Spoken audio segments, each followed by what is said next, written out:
go live and then start laughing. Hi, Tim. Hi, James. That kind of music, and then seeing my photo on the screen, it was like. It could have been like an identity parade one. I could have done like sort of Guardians of the Galaxy with you in the middle. In fact, I should have done that. But then there's like copyright. I always worry about like copyright. I'll have like Marvel coming after me for stealing their picture and defacing it. So anyway, so we had this all planned out that Christelle was going to ask the first question. So Christelle, what is the first question? First, I want to say hi, Tim. Hi, James. Hi, friend. James, we are here to discuss highly sensitive people, of which you and I have discussed quite a bit, both online and even more so offline. We have a friendship offline that we kind of dive into really hard topics and say, oh, you too, oh, me too. Just those kind of things that make us feel a little bit less alone as we learn about high sensitivity and other mental health challenges that we've both kind of experienced. So I want to ask you, James, and I can fill in too, what does it actually mean to be a highly sensitive person?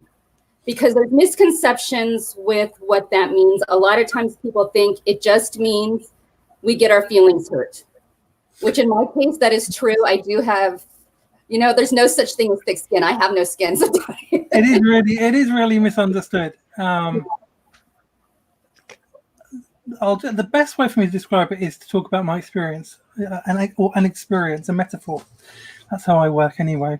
So say you walk into a room and without anyone saying a word, you can pick up all of the energy in that room. You can pick up, so you could see two people talking, even if you've never met them, and you could somehow sense the energy between those two people, even if they don't sense it. If the energy in the room is anger, if there's lots of people there who are actually angry, you can feel it. And not only do you feel it, but your body, your physical body actually internalizes it. So you take on, it's like you imagine taking on the emotions of everybody in a room without even knowing them, and then having to carry that all around with you, as well as your own emotions. That is part of what being highly sensitive is about. It also means you're more empathetic. So, like, imagine being an empath, but kind of times 100. Right? Being highly sensitive means you're more intuitive. It means you're more empathetic. So, like, I go on Twitter sometimes, right, and I can feel the energy on there without even reading a tweet. So, like, recently, with the pandemic and George Floyd and everything that's gone on this year, which is a lot, you go on social media, you can feel that energy, and you not only do you feel it, but you internalize it into your body. So, unless you have healthy boundaries and unless you have healthy ways to process that, it can become overwhelming. And you feel things more deeply. And that's not to say that people don't feel things deeply, because they do. It's just you don't have the barriers that other people have, the filters that other people have to filter out all that stuff. Most people's bodies have filters that stop them from feeling all of that and stop them taking all of that on. Highly sensitive people don't. It's a neurological condition. 20% of human beings are highly sensitive. I think there's 100 species of animals who experience high sensitivity as well. So it's not a kind of fad. It's science. Yeah. It's a real thing. And so it also will go into, besides feelings, but it also can be high sensitivity to light, noise, and what are some other examples? And can you kind of expand on that? I mean, it's really weird. It's like having a spider sense, right? I think people know superheroes. He can, like, every sense is kind of amplified, and so I can tell, like, you can, like, big loud noises, like you physically feel that, and it kind of makes you uncomfortable. So if I have it like I always wondered why I didn't like big balloon bangs everywhere. It's because of the loud noises, and my body doesn't like it. you Yeah, know, and the shock of it, you take it on again. It's another thing, and you can sense if, like, sometimes you can sense there's somebody else in the room without, or sense there's a little insect in the room. Even you can just, it's somehow this kind of just knowing, yeah. like imagine intuition on a higher level. It's like, yeah, I mean, it is kind of like the way I've read about it is it's like a superpower. It is. It can be, when it's used well, it can be something that's really great and really helpful, and really positive, and can help you empathize with people, help you support people, understand other people, help you communicate better with other people. But if you don't manage it well, then it can overwhelm you, and it can become Absolutely. weigh you down. Now on the light spectrum, I know for example, well, here's the thing. Often we don't realize we're highly sensitive until someone introduces us to the term. Yeah. Then we start reading and start discovering that all these things that kind of made us quirky or eccentric, or may have been seen as quirky or eccentric, we realize, oh my gosh, that's actually a highly sensitive person. So for example, I will keep my lights off during the day. And I started having people notice that I had the lights off all the time. And for me, it was just soothing and calming.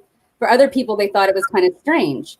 After reading more on highly sensitive people, I realized that is very common with highly sensitive people. Yeah. Bright lights overwhelms us. It's overstimulating. And so if we already had an emotional experience that day, coming home to quiet, dark, maybe music, it's something that we just naturally did, right? Not realizing, oh my gosh, we learned to soothe ourselves. So you're afraid of the light. You sure you're not actually vampires? I am, Sam.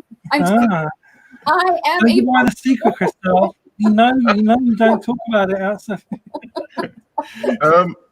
Well, it's like Hi, Lisa. I'm always interested because I'm not really. Well, I mean, the problem with a term like highly sensitive is that people could, like, the words highly sensitive mean highly sensitive. It's not like it's Baron von Munchausen syndrome or something like that, where there's a name and like people will say, "What's that?" Because it's called highly sensitive. When did you first both encounter that term in the way that you're using it now, and when did you kind of realize, oh, that's actually referring to me or people I know? That this explains so much about me. What age and sort of what made you get to that point, if you don't mind me asking? No, it's really interesting for me because I've always been very sensitive from when I was very little. Like my parents actually moved house to send me to a different school because I was so sensitive as a child. And yeah, I always took things personally. I always felt things more than other people. I was never the kind of typical male, I was always kind of more sensitive than most of my male friends. And yeah, I just thought I was, I don't know. I thought it was a character defect at first, or a personality defect, whatever. I kind of got used to it and tried to manage it. And then I think it was like 2 or 3 years ago, maybe. I think 2 or 3 years ago, I found out about being highly sensitive. I mean, I knew already that I was probably on the autistic spectrum, high functioning. I knew that I had anxiety. I knew that I was sensitive, but then I found out that being highly sensitive is actually a thing, and that was actually quite a relief. Yeah, quite a relief because I was like, oh, this isn't just me being like, just too much. It's actually just in my brain. This is how my brain and my body works. I can learn to manage my responses to this. It will always be there. It will always be on, in a sense, but I can learn how to manage my responses to it in a healthy way, so that it doesn't overwhelm me. That was kind of my journey. It's always difficult when there's major trauma happening. So now, this year, when you've been at home a lot, not been able to go out, not been able to do things that you normally do, and when everyone under a lot of stress with the COVID thing, and then obviously what happened a couple of weeks ago with George Floyd, Black Lives Matter, and all of that, and the grief and the anger all around all of that, especially with friends of mine being hurt as well. It's difficult to manage your responses to it when it's that overwhelming, and sometimes you just have to give yourself permission to just take a break and take care of yourself. But it was 3 years ago when I first found out, and it's actually been really helpful in getting more healthy with it and understanding myself better. Well, briefly, like Christelle, what was your experience? Just a counterpoint. Yeah. Well, and I want to point out too, high sensitivity. One of the ways I realized that I am actually a highly sensitive person. Again, I have a whole background with realizing. I look back at my childhood and go, "Oh my gosh, I was highly sensitive. I felt overwhelmed. I was very shy." But highly sensitive people, it often goes along with terms such as ADHD, ADD, spectrum. You'll find it often within that. And I started discovering the term highly sensitive person along with my ADD. So then it started to make sense. But how it was actually pointed out to me is my sister-in-law suggested I might be highly sensitive. She had a book called The Highly Sensitive Child, I think. I think James has the Highly Sensitive Person book. Is that? I do, yeah.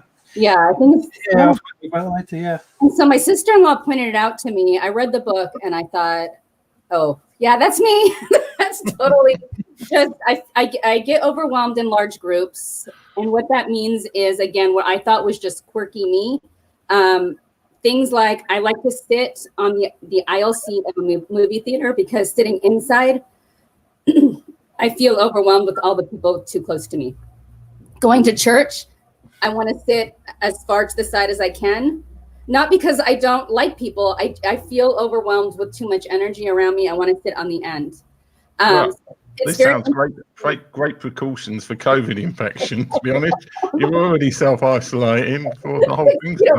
Great.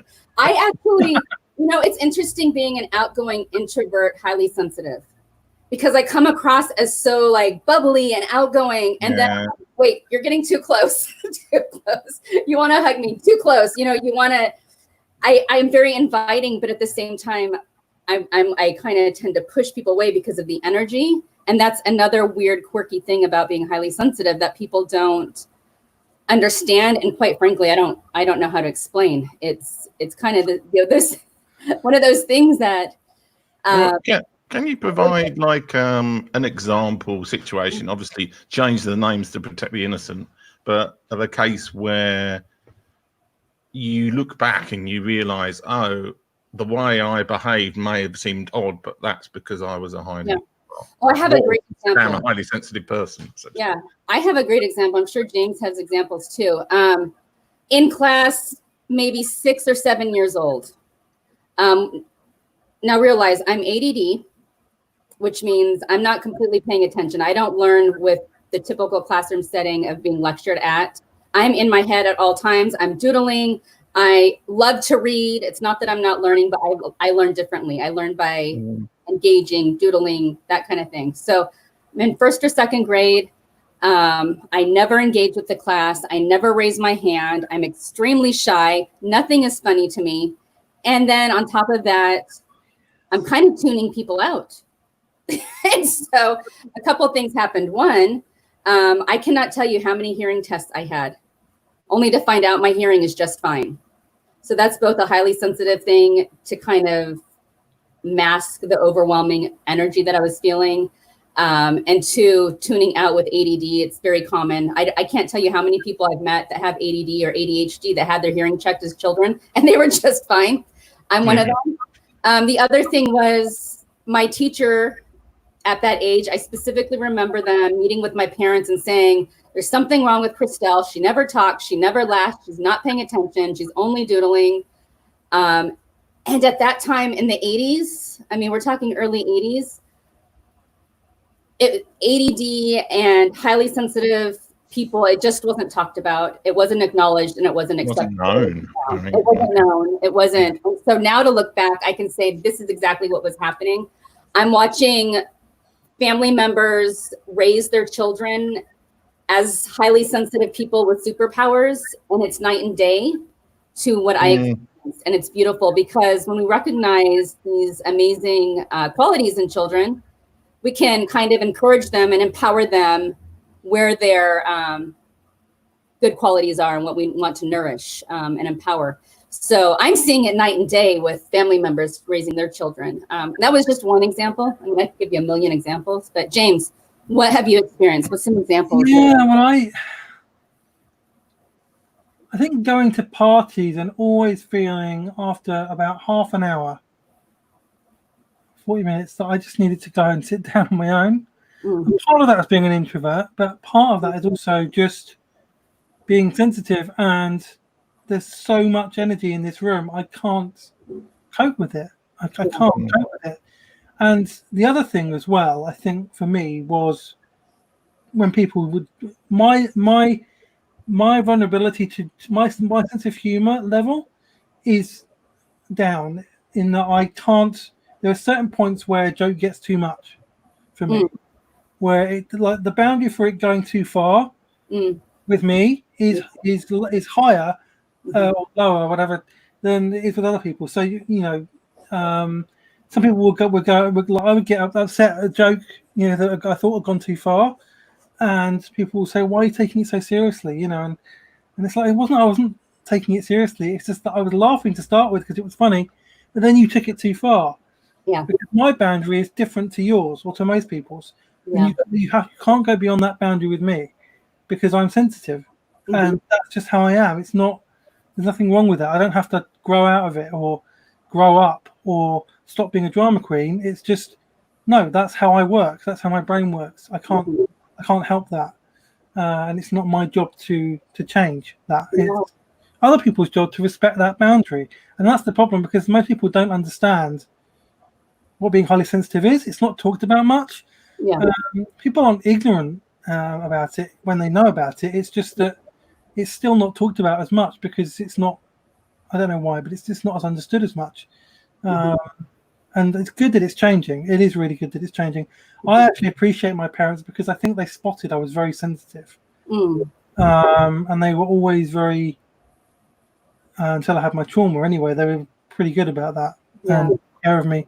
And I actually had teachers who spotted I was very sensitive and were able to help me in that respect too. So, and it's probably why I got bullied at school. It's probably why I took that too seriously. It's and if I'd known all of this when I was that age, it would have been very different.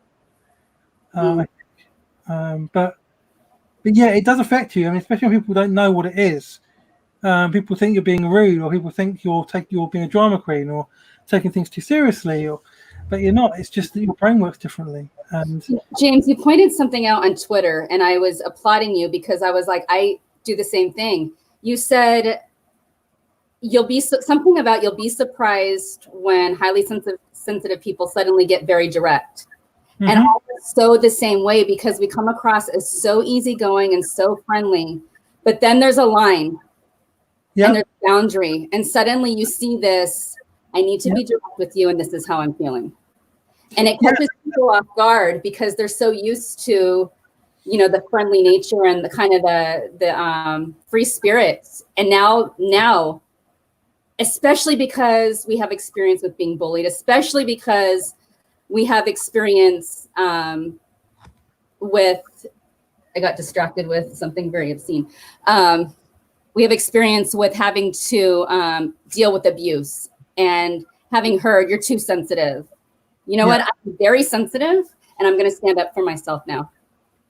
Yeah, that's right. There is a barrier. And I've actually struggled to do this because I'm not very good at being strong and direct publicly, because it's very difficult not to get carried away with anger. But yeah, and I've seen this in other people. Actually, I have a coach who is highly sensitive, and before I started working with them, I didn't know they were highly sensitive, and they were always really direct and sometimes quite aggressive. about things, like in a healthy way, but quite direct. I was quite scared of them before I talked to them. And then it was like, oh, actually, yeah, you're just highly sensitive. And it's just like, oh, that makes so much sense.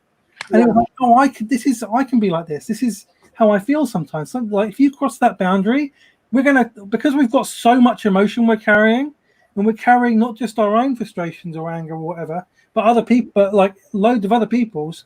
Yeah. We've got a lot we can put out into the world. So you can harness all of that and be like, I am not taking this anymore. You do not say this. This is, and you can use it to kind of take a stand for different causes or whatever, like, or people doing things bad. Yeah. You just kind of go like, this is it. This is the boundary. You do not cross this. This was wrong. Don't do this. Don't, like, it's yes. And highly sensitive people are often the most kind of direct people. They're very, they can be very, just upfront about everything. Like, you've crossed the boundary. This is it. I'm not putting up with this. Learning the hard way, right? Yeah, I mean, one of the scripts I used to tell myself was,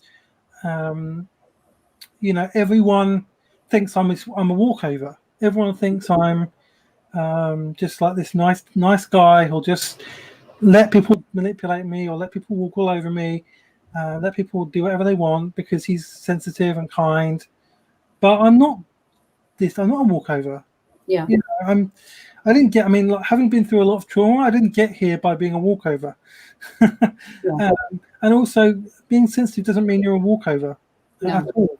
Actually, I think it's a real gift. I consider it a real gift.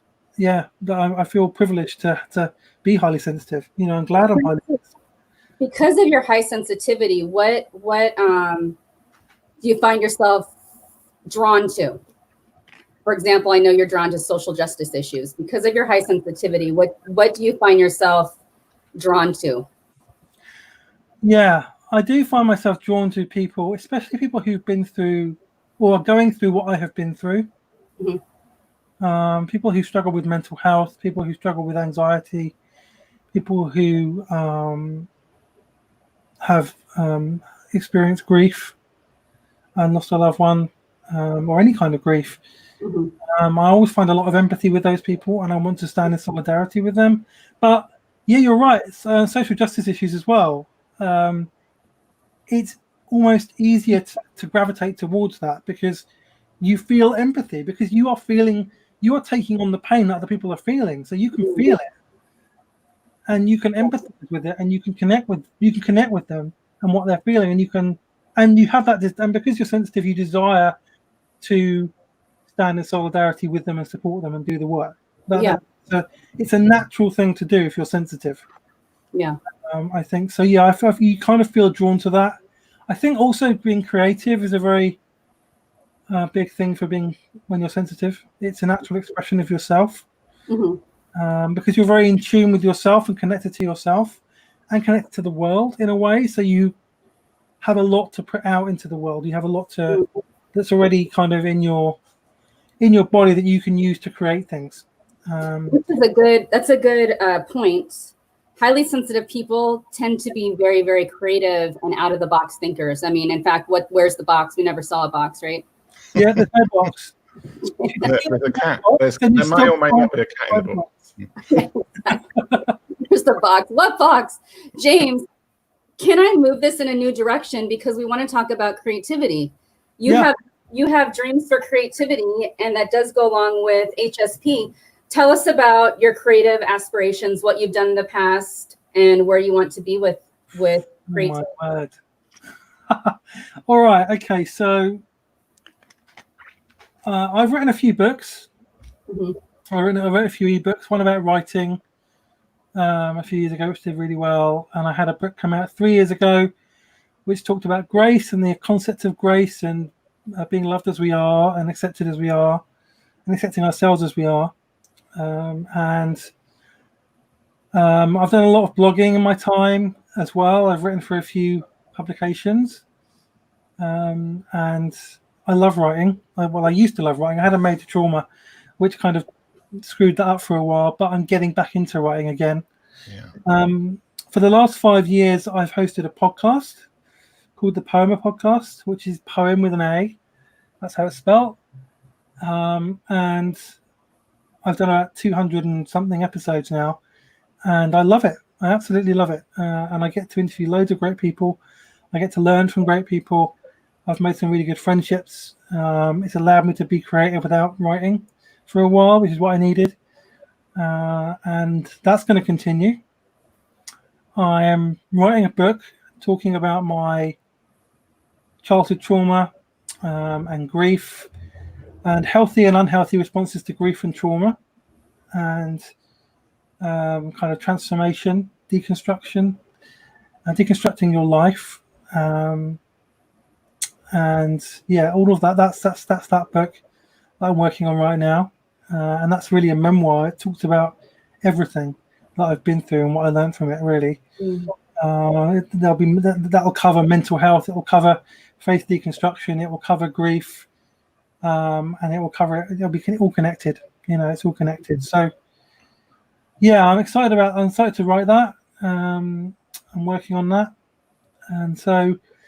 Yeah, I have other ideas beyond that. I want to explore the process and the process of concepts of creativity as it applies to our lives, how we create our lives, how the principles of creativity apply to our lives, how we can use art to discover ourselves and connect with ourselves, and also just really want to just emphasize this message continually that we don't make art to impress.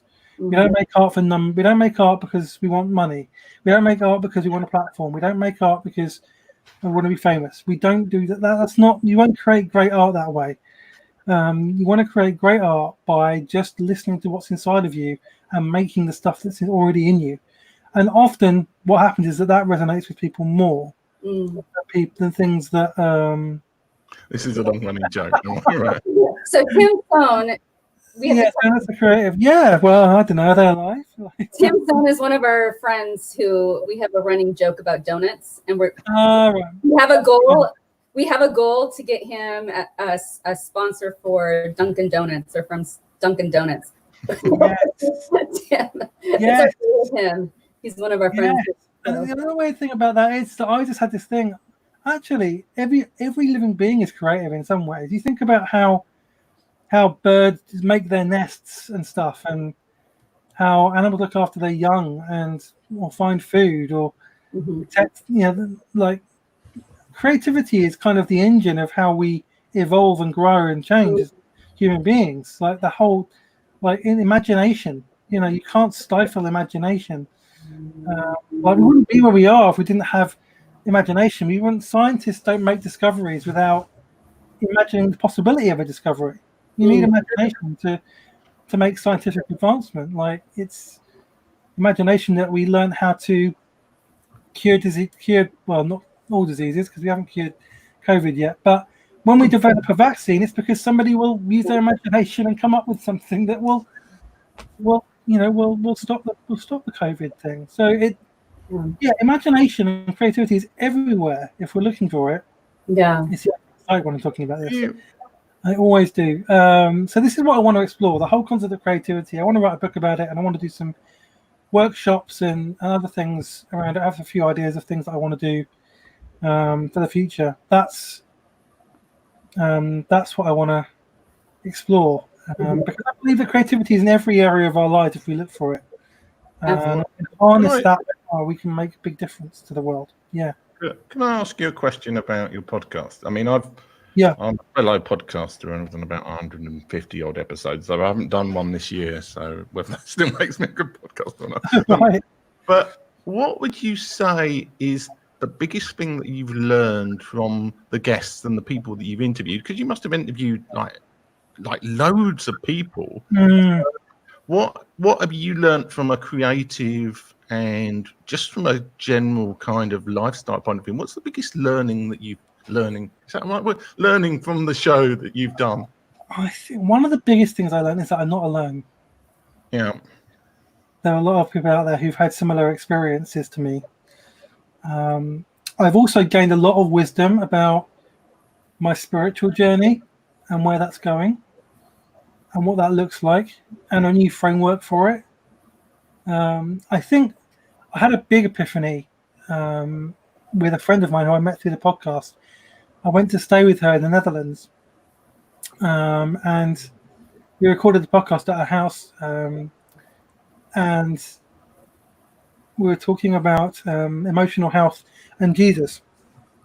And she kind of explained to me that Jesus had lost a parent, and Jesus had been a social outcast, and Jesus was abandoned and betrayed by his friends, and and I was like, this all sounds really resonant with me. This is similar. I mean, similar to my experiences, and I hadn't had that before, and so we recorded an episode. I made a connection back to Jesus that I hadn't had because I've been kind of drifting away. And so I made that connection there. That was a big episode for me. Like, so often I'm the one that gets transformed doing the interviews. That's for sure. Yeah. And that's the best thing about it. Really, it's just nice meeting great people. I've made so many good friends from it. It's just such a gift. Yeah. Your favorite interview of all time? Who? I've been asked this question loads of times actually. I think I've asked you probably. So it's like my 200th episode, which came out recently. I was asked this question. Mm-hmm. Yeah, it's going to be interesting to see people listen to that and listen to this because I think Rob Bell has to be one of my favorites because he's got a guy whose life and work has influenced me as much as anybody else in terms of how I approach my spiritual journey, how I approach my creative journey, how I look at life really. And so to get to talk to him was just a real privilege. And I learned so much from him. And again, like the next time I saw him, he remembered me. I spoke to him recently in a creative workshop that he was running, and he remembered me. And that's 4 years ago, So he's a really great guy. And yeah, it was such a great interview as well. He's got so much wisdom. So that was one of my standout favorite episodes for sure. Yeah. And I mean, I just had so many great people on. There's some that I've recorded that haven't gone out yet, which I love. I talked to Shannon Polk last week, who is a black activist and a minister, and does a lot of work with organisations to undo systemic racism in organisations in the US. And hearing her story and hearing about her experiences of systemic racism was challenging and discomforting, but also really powerful. And so that was a really great one. That one came out last week, and yeah. So there's been loads. I mean, I always see it as a learning experience, and also the chance to share something with other people that might be helpful for them, which is great. Yeah. So I was going to ask you about. I'm always interested in this with people, and it's something that I procrastinate over. But how did you choose which topic of thing to write your next book about? Why that topic and not a different topic? And how? I mean, because you said you don't do it for the money and the fast cars and no. If I did it for the money, I wouldn't be doing it. Anybody, money from it. But how did you? I mean, you're working on a book now. How did you choose that particular topic, and why that one and not something else? This is going to sound. I don't know how this will sound anyway, but it wasn't really a matter of choosing it. It was just I just knew I had to write this book. Yeah. I knew I needed to tell this story. I knew that I knew it was in me, and I had to get it out. And this is something I've talked to Christelle about this actually offline, that it felt like this book was actually its own entity, that something that we create and put out into the world, like a book, for example. It's something that is birthed inside of us and it grows inside of us, and it's its own thing in a way. We just help bring it into the world, and so once it's in the world, it doesn't belong to us anymore. It's its own thing. It's like when your child is born and you raise them and they go out into the world, they're their own person. You don't have any control over them anymore. They're their own person with their own journey. And it's the same with, I feel like it's the same with the book, that it starts being birthed in you. It's like it tells you that it wants to be born, and you listen to it, and then you make it, and you bring it into the world, and you release it into the world, and then it's its own thing. And you have to kind of, there's almost a grieving in a sense that you have to let it go. And so that's kind of like, that's my process anyway for creating books. And I think the same would apply with albums for musicians and whatever. But that's kind of how I approach things. So I know that I know this book is in me. I know there's another one in me about creativity. I don't know what it is yet, but I know it's there, bubbling under the surface. So it's just, So the part of the creative process is sitting with an idea and letting it like grow in you, so that you're ready to make it. And sometimes that takes time. That's why I don't like it when people kind of just like religiously bring out a book every year or every 2 years, like they have to. It's like, you don't have to bring out a book every year. Just, you can wait a few years and bring out a really great book that's really, you've done a lot of work on, you've invested a lot of time and emotion and energy into, and it might be a better book than if you write a book every year because you kind of feel like you have to, or because there's some obligation to, or external pressure from people to do that. And it's not to say that writing a book every year you can't do. Lots of people do write great books every year, but especially when for me, it's like I write non-fiction, so it has to come from some deep place, and so I'm never going to be one of those people that can just write books like to a strict pattern. That's kind of that's my creative process. Other people's creative process is different to mine. So we all have our own kind of, we all have our own way of working. There's no kind of right or wrong way to do it. That's what works for you. Yeah. Well, I suppose the point I was trying to, or no, maybe not the point, a point that I was trying to get to was whether this was something you were writing for your own internal purposes, so for an internal need, or if you felt the world would be better with you bringing it into. I see. No, it was definitely something that was begun in me. Like I felt I needed to write for me. That's how I started. Yeah. The interesting thing is that as I've planned it and done a lot of notes and research, whatever, reflection on it, and as times have changed, it feels like it is needed. It feels like it is more appropriate than ever. It feels like, because it's a lot about grief. It's about healthy and unhealthy responses to grief and trauma, and we're all going through that right now. And it's about deconstructing our lives, deconstructing our faith, which a lot of people are doing right now. And almost, in a sense, we could say we're deconstructing as a culture right now, as well. So there's a lot of that in there, and it feels like, this was kind of waiting for this time. It's almost like somehow it's like the book knew when it was needed. So there, it's interesting because it kind of started with me writing it for myself, and it still will be.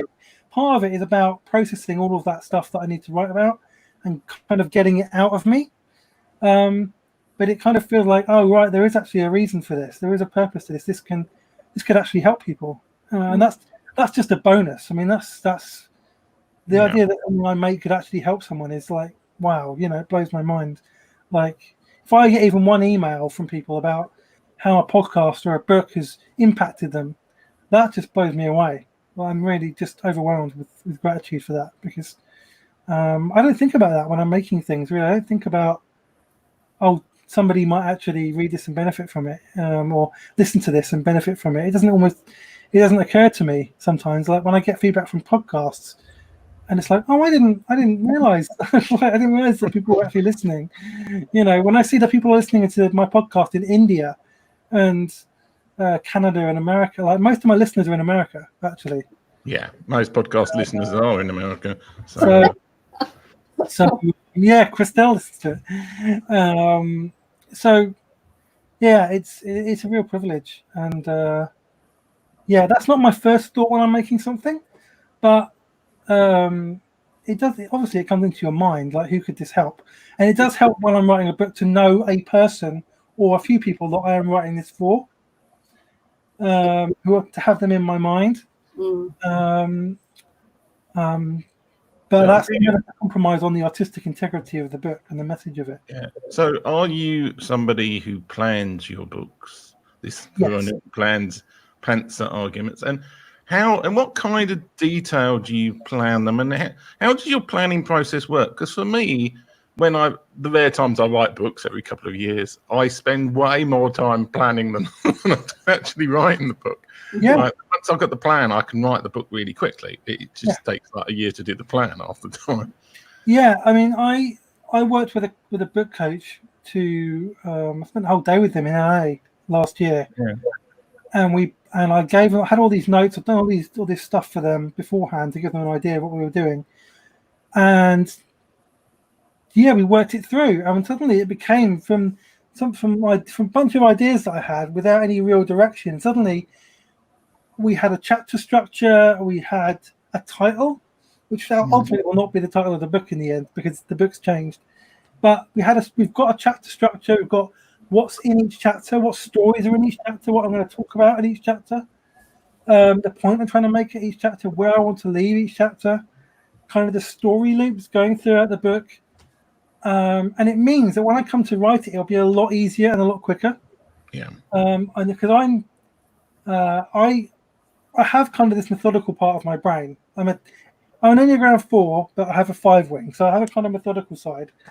And that's what people might not know what Enneagram is, but it's kind of a personality. It's not a personality test, but it's a way of. I had to Google that on your. I looked at your Twitter profile. That's my research, and it said is it 4W5 or something? Yeah, 4 and 5. Yeah. So it's like, what on earth is 4W5? Like highly sensitive, creative, empathetic, that kind of thing. So I fit with that. And 5s are kind of more in your head. Mm-hmm. So it's kind of. So I have that methodical side in my head. So I need to plan my books if I'm going to write them, because it helps. I actually think it helps make it better anyway. It does, yeah. You don't ramble on and repeat yourself. And like my first book that I wrote, I didn't plan it at all, and that happened a lot. My editor looked at it and said, "You've said this 2 or 3 times already. You've used the same phrase. You've used the same story." It's like, and I didn't know that because I hadn't planned it properly. And so it does help to plan. And if you can get a basic structure beforehand, that makes it quicker to write the book and makes it more effective. It will put him in it needs less editing at the end. I still need editing though, because the first draft of a book is never the final draft. No. Talking about books and giving Christelle an opportunity to speak, because I've been not. Sorry, I talked a lot. Over talk. Yeah, your book is coming out soon, isn't it? And it's a children's book, Christelle. So oh my goodness. Maybe this is a chance for you to try and sell your book to people in the chat, or maybe just talk about your book. You want me to talk about my book? Yes. Oh, why not? Are you going to be direct to me and say no? I didn't see this coming. Oh, I love it. First, Tim, can we see what's behind your head? Oh, yes. I have my... There is no formula for life. Oh my God. No formula for life. That is good. I love that. Oh, that. Yeah. There's no formula. Yeah, there isn't. I mean, I started because I put this whiteboard here, and then I realised you could see it in all the broadcasts and Zoom calls. So every night now I have to write something different on it every time. I'm being pressured to go through like every thing at every show now. And I want to ask, because I want to know what you put up there. Tim Sohn said, "Great guest," referring to James. Woo! So I've been on my own journey writing. Oh, what am I trying to say? I've been on my own journey with this children's book. I actually wrote it in 2017. I hired an illustrator a little over a year ago now. And now we're nearing the end of the creative process with the illustrations. We've talked about this a few times before, but illustrations take a lot of time and they are a lot of work. And my illustrator in particular is genius. I cannot tell you what he has done with my book and what he's turned it into. And I'm going to be real woo-woo here and very highly sensitive person. This is my empath talk speaking, but meeting Kat was like having the universe bring an amazing project together, have it collide and explode love, because the amount of time we spent talking about his illustrations in particular versus conversations about hope and love and life are pretty much nil. He took my project and ran with it and made it something I could only have dreamed of. And every time he gives me a new illustration, I'm just blown away because he's including all of the things that my heart and my mind would have wanted in the story, talking about universal love. And so I haven't really given away the story other than it literally is about me exploring love and finding out what love is. So I wrote it in 2017 at a time when I felt the most unloved. I was relearning what love is. And meeting Kat and having the illustrations come into play. Tomorrow, I'm actually going to go create a video with one of my best friends who's a creative in LA. She's going to help me create a video so that we can do the Kickstarter now and get it published and in gear and start doing some PR work on it and get a hardcover because I want hardcovers for this children's book and to do Kat's illustrations justice. So we're now nearing the end. We have a goal. The illustrations are supposed to be done the end of June. I'm giving myself until September, the end of September, even October 1st would be fine, but I want to have it ready to go before the holidays. So fall is my goal. So does that answer your question? Exciting. And I know you both have seen the illustrations. I'm just like, whoa, so blown away. So great. By the project. So, and both of you, both Tim and James, both authors. Tim actually is an author too. I don't know if you knew that, James. He's written some sci-fi. Yeah. They're sci-fi books, right? Sci-fi, fantasy, and a book about social media. Yeah. And I mean, I wrote a positive book about social media. I might write a negative book about social media because. In what way? Well, I mean, to my mind, the great, fantastic thing about social media is it's bringing everybody in the world together in one community. The bad thing about social media is it's bringing everybody in the world together in one community. So loads of people who would never have ever talked to one another just because of geography and physicality and the rest of it are now all talking to one another. And some people just don't realise that their local way of thinking about things is totally different from people in the rest of the world. And it's not universal. I think it's a process of society moving to becoming more of a global community of people able to talk to one another. But at the moment, we've got these this teething trouble, which may be a generational thing. So social media tends to amplify everything. It tends to amplify our connections to each other and the things we have in common. Hence, people find new friendships and community and whatever. But it also amplifies everything else. It amplifies how much we disagree. It amplifies the worst things in us. It amplifies. It actually it damages our mental health without any question. Yeah. Too much social media damages your mental health. It's just. I think there's probably evidence to support that as well. I mean, my own experience supports that. Yeah. The more time I spend on social media, the worse my mental health becomes. So there has to be a balance between healthy use of social media, which can be good and healthy and helpful, and also just taking a break away from it and living without it. Well, I mean, that's one of the big problems of the lockdown is that social media is the only way that a lot of people can connect with the world. I mean, you've got Zoom calls, you've got all the rest of it, but a lot of them are sourced out of social media from people I know anyway. So everybody's been exposed to social media. I mean, it's going to. I think the lockdown will change society fundamentally in all sorts of ways, because it's like, even from practical things like forgetting about all the massive political ramifications, which we don't yet know how they all. Just from if you're running a big company, you've got a city centre office. A lot of companies are going to think, why are we paying for all of these people to come into a city centre office when they happily work from home for like 3 months? Why can't they just work from home all the time?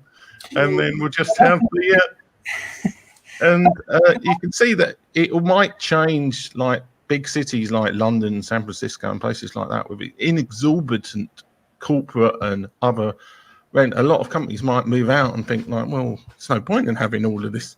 And they might even move out, have offices, but have them outside the centre, and then like employees go there rather than, because it's just inertia. I think a lot. I think this crisis is like a lot of inertia, things that people have done because they've always done them. Yeah, Being challenged, and then they're like, oh, actually, people work from home, and it didn't entirely collapse society. Yeah, and I think my job has been like that in a sense. I work in local government, and I've been working from home pretty much. Yeah. 1 day a month. Mhm. And they were. I mean, what I heard is they were already wanting to transition to that anyway. Mhm. This has kind of accelerated it, and now it looks like we can do our jobs at home. Mhm. We can have meetings at home on Hangout. We can, we can do all our work digitally at home. And we just now, as we come out of lockdown, we're looking like it's going to be one person in the office every day. So we go in once a week, literally, and so that's going to be very, very different, And there'll be if we're doing it, there'll be other people doing it. There'll be other places thinking of that. The whole way we do things is going to change, and actually, it's going to digitize a lot of things.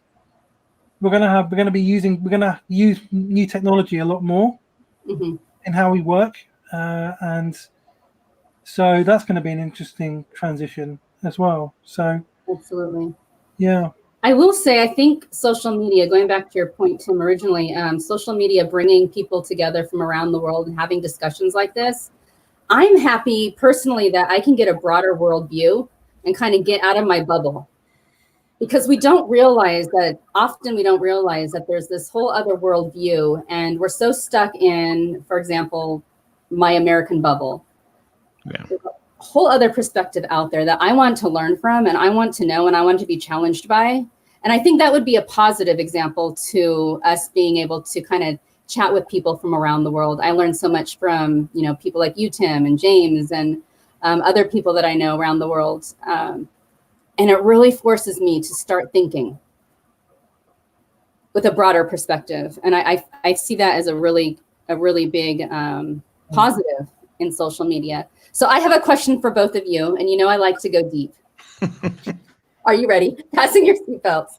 Yeah. Are we going to come out of this season as in lockdown and COVID and worldwide crisis, which I still haven't wrapped my brain around, even though it's been 3 months? Are we going to come out better people because of it? Well, or everybody. Are you, Tim? Do you think as a civilization, is humanity going to come out better? Well, better is quite a subjective term. I would say probably eventually. I'm playing the long game here. Eventually it will do. Whether there's a period of regression beforehand where everything goes to crap and then we're better, because often that's the way that happens. But I think eventually it will be better, because anything that can change society has the potential to make things better, because that's just the nature of it. Yeah, and I would say my own experience of growth and transformation is that when you make the choice to do it, you have to accept that things will get a lot worse before they get better. You have to go to rock. In order to get truly free and be transformed, you have to go to rock bottom first. In a way, you have to risk it, and that's what I did. And it's weird because I'm now seeing it kind of happen with society. And I felt what happened 4 years ago in the UK and in America was the kind of last cries of an old system that was trying to reassert itself. And so now things have got a lot worse, and they may get worse from here. But I have this sense that they will ultimately get better, and that we will end up being free of a lot of things that we have had, which were not benefiting us, Mm. or weren't benefiting many people, and we'll be able to recreate how we live from kind of the ashes of it. But it will be a long journey, and it will be a lot of work, and it will take time. But I have that hope. I do. We have an opportunity for a reboot, and I hope that happens. And I do inherently believe that humankind is good to the core for the most part. And we want to do better, and we want to be good, and we want to be kind to each other. And that's my hope for. That's my Enneagram 9.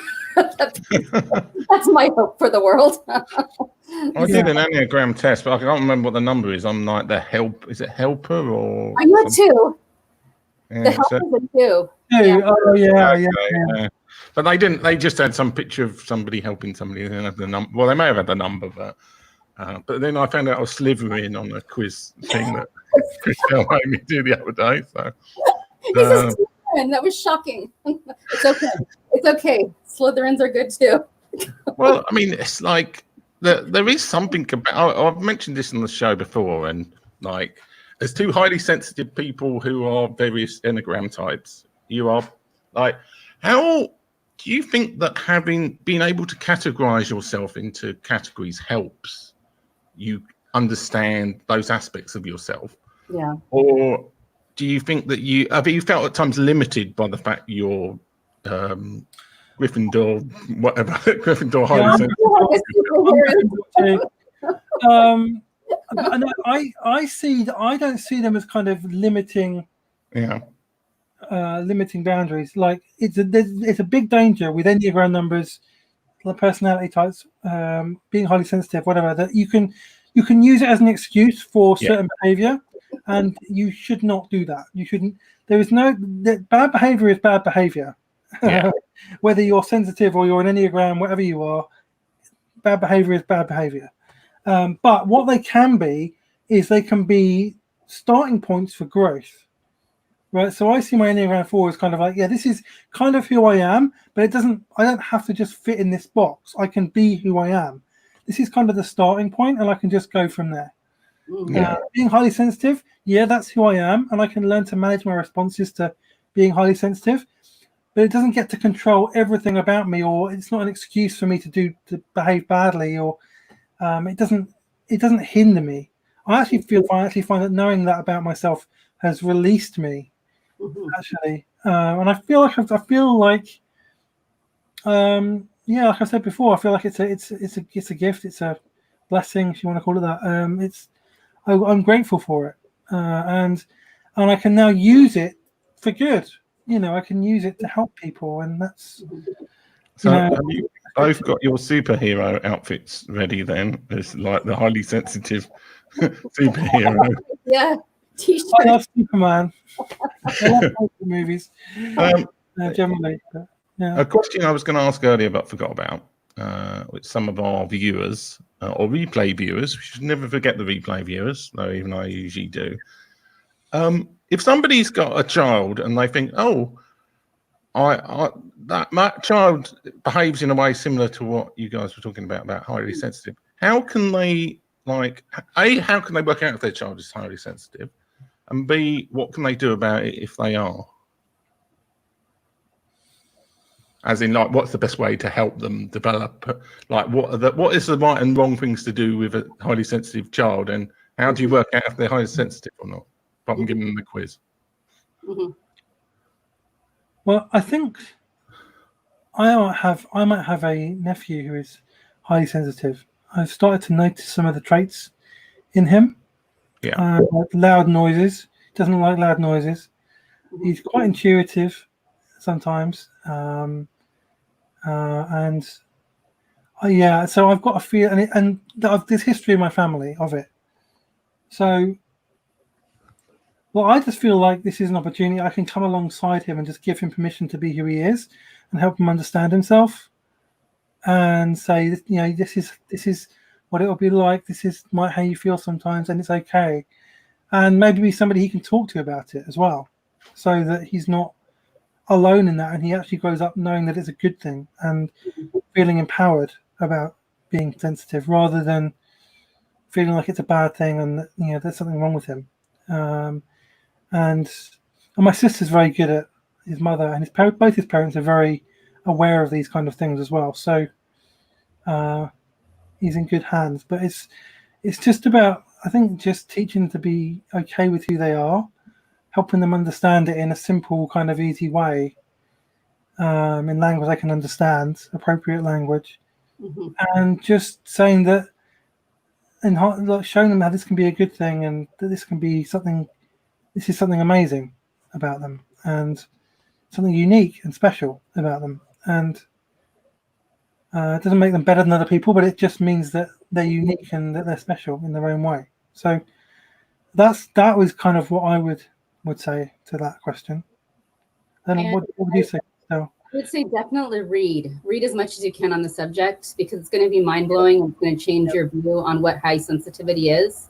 It's often got a bad rap, and in fact, it's actually the highly sensitive people who really come out and become passionate and want to heal the world.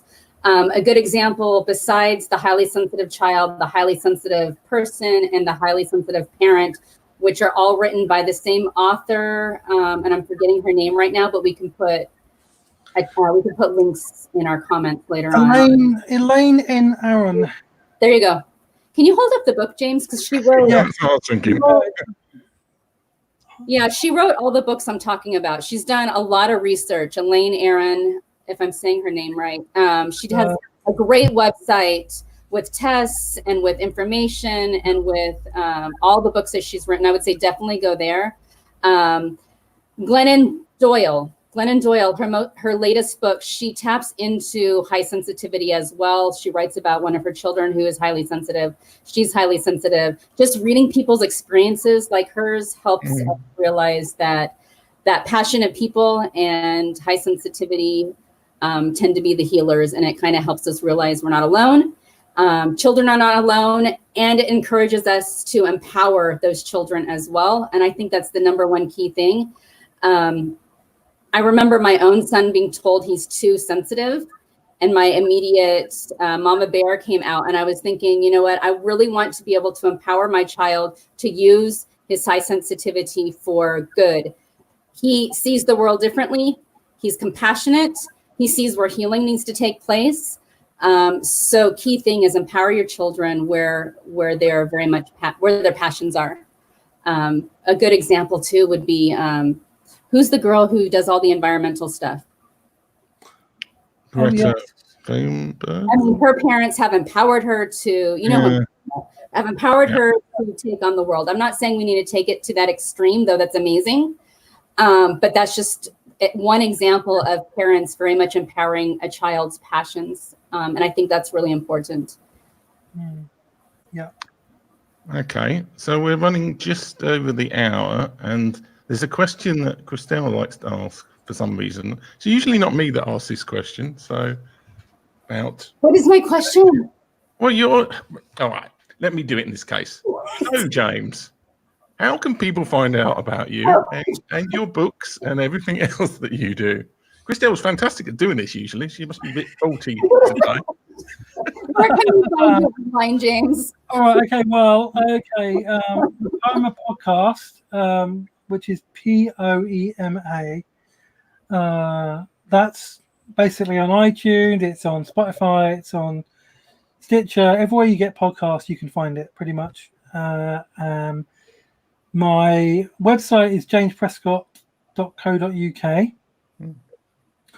And there's a lot of writing there. You can find out about my book there. Some of my podcasts are there as well. So there's that. You can find me on social media, James, on Twitter and Instagram at James Prescott 77. And I do interact with people. So if you interact with me, I will say hello. That's how I met Christelle, actually. Yeah.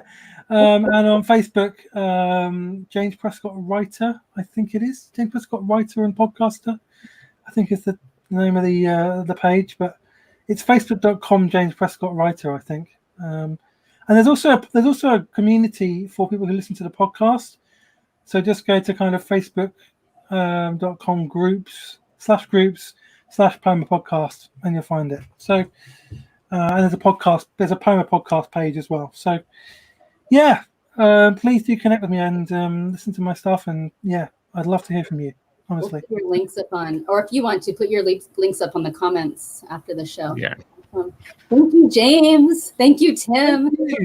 Thank you, viewers, and thank you, Weld. And I'm gonna play a outro video, and then hopefully not cock it up, and then end the broadcast. Thank you, everyone. Bye. Bye.